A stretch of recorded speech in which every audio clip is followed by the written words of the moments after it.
भाजप स्वबळावर निवडणूक लढणार असल्याचं स्पष्ट होताच अजित पवारांच्या राष्ट्रवादी काँग्रेसने कंबर कसून कामाला सुरुवात केली आहे। ज्या ज्या ठिकाणी भाजपाने अजित पवारांच्या राष्ट्रवादीचा हात सोडला त्या ठिकाणीच नव्हे तर त्याहूनही अधिक जागांवर आता अजित पवार आपल्या काकांना म्हणजे शरद पवारांना सोबत घेऊन नवा राजकीय डाव टाकण्याच्या तयारीत असल्याची चर्चा सुरू झाली आहे।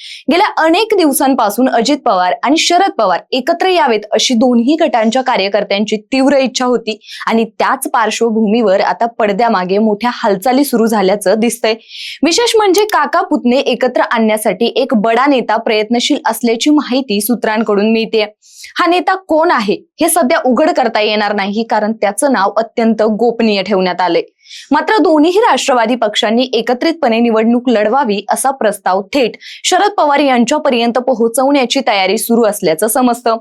अत्यंत वरिष्ठ पातळीवर राष्ट्रवादी काँग्रेस एकत्र लढण्याच्या दृष्टीने हालचाली सुरू असून राजकीय वर्तुळात मोठी उत्सुकता निर्माण झाली आहे। पण मंडळी, या हालचाली नेमक्या काय आहेत? कुठल्या ठिकाणी दादा काका एकत्र लढणार आहेत आणि याचा भाजपाला कसा फटका बसू शकतो, सगळं काही सविस्तर जाणून घेऊयात या व्हिडिओतून। नमस्कार, मी पल्लवी धायगुडे आणि तुम्ही पाहताय महाराष्ट्र जागरण। मागील 3 ते 4 वर्षांपासून महाराष्ट्रात स्थानिक स्वराज्य संस्थांच्या निवडणुका रखडल्या होत्या। आता या निवडणुकांचा कार्यक्रम जाहीर झाला असून नगर परिषद आणि नगर पंचायतीनंतर महापालिका आणि जिल्हा परिषदांच्या निवडणुका होणार आहेत।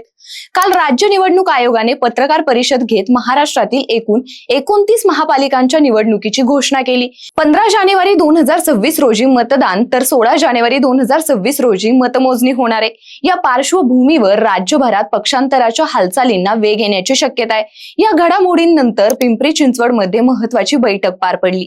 अजित पवार गटाच्या राष्ट्रवादीचे नेते नाना काटे आणि शरद पवार गटाच्या राष्ट्रवादीच्या कोअर कमिटी सदस्य सुनील गव्हाणे यांच्यात चर्चा झाली। या चर्चेदरम्यान नाना काटे यांनी सांगितलं की काही दिवसांपूर्वी सुप्रिया सुळे यांनी त्यांना फोन करून मतविभाजन टाळा आणि स्थानिक पातळीवर चर्चा करून लढा असा सल्ला दिला होता।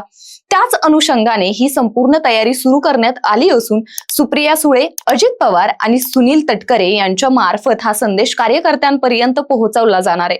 तर मुख्यमंत्री देवेंद्र फडणवीस यांनी पुणे आणि पिंपरी चिंचवडमध्ये भाजप आणि अजित पवारांची राष्ट्रवादी वेगवेगळी लढणार असल्याचं जाहीर केल्यानंतर अनेक ठिकाणी दोन्ही राष्ट्रवादी एकत्र लढण्यासाठी तयारी सुरू झाली आहे। कार्यकर्त्यांकडूनही त्यासाठी आग्रही भूमिका घेतली जाते। या संदर्भात 1-2 दिवसात मोठा निर्णय होण्याची शक्यता वर्तवली जाते।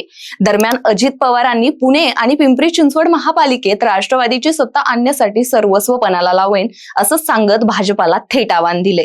तर नाना काटे यांनी सांगितलं की काही दिवसांपूर्वी अजित पवारांनी स्थानिक पातळीवर शरद पवार गटाच्या नेत्यांशी चर्चा करण्याचे आदेश दिले होते। भविष्यात कोणत्या चिन्हावर निवडणूक लढायची यावर साधक बाधक चर्चा झाली आहे। त्याच दरम्यान त्यांच्या मुलीच्या लग्नावेळी सुप्रिया सुळे यांचा फोन आला होता। त्यावेळी ही मतविभाजन होऊ नये यासाठी स्थानिक पातळीवर संवाद साधण्याचा सल्ला त्यांनी दिला होता। त्यानुसार चर्चा करून वरिष्ठांना अहवाल दिला जाईल असं नाना काटे यांनी स्पष्ट केलं। त्यानंतर शरद पवार गटाच्या राष्ट्रवादीचे कोअर कमिटी सदस्य सुनील गव्हाणे यांनी सांगितलं की भाजप हा राष्ट्रवादीचा प्रमुख राजकीय प्रतिस्पर्धी आहे। जर दोन्ही राष्ट्रवादी वेगवेगळ्या लढल्या तर मतविभाजन होऊन त्याचा फायदा भाजपला होईल असा सूर कोअर कमिटी बैठकीत होता। त्यामुळे मतविभाजन टाळण्यासाठी दोन्ही राष्ट्रवादीने एकत्र लढावं अशी भावना कार्यकर्त्यांची आहे।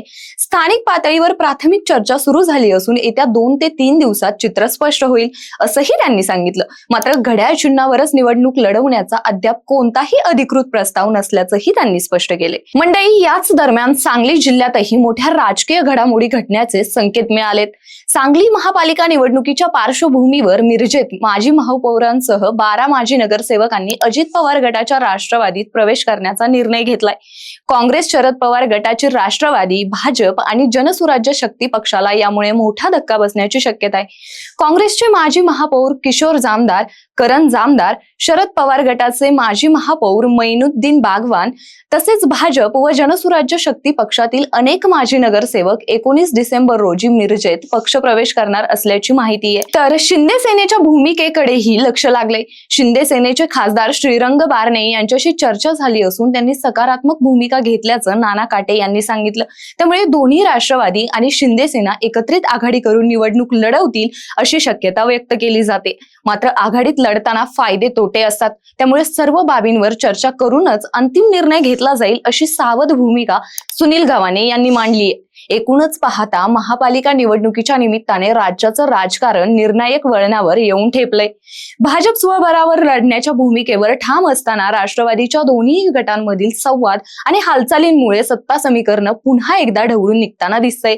ही चर्चा केवळ पिंपरी चिंचवड पुरती मर्यादित राहणार की राज्यभरात नवं राजकीय चित्र उभं करणार, हा प्रश्न आता ऐरणीवर आला. काका पुतण्याच्या संभाव्य एकत्रीकरणामुळे भाजपचं गणित बिघडणार की विरोधकांना नवी ताकद मिळणार हे येत्या काही दिवसात ठरेलच. त्यामुळे ही महापालिका निवडणूक केवळ स्थानिक सत्तेसाठी नाही तर महाराष्ट्राच्या आगामी राजकारणाची दिशा ठरवणारी ठरणार का, याकडे आता सर्वांचं लक्ष केंद्रित झालंय. बाकी शरद पवार आणि अजित पवार यांनी एकत्र यावं असं तुम्हाला वाटतं का? कमेंटमध्ये नक्की सांगा आणि आपल्या महाराष्ट्र जागरणला सबस्क्राईब करायलाही विसरू नका.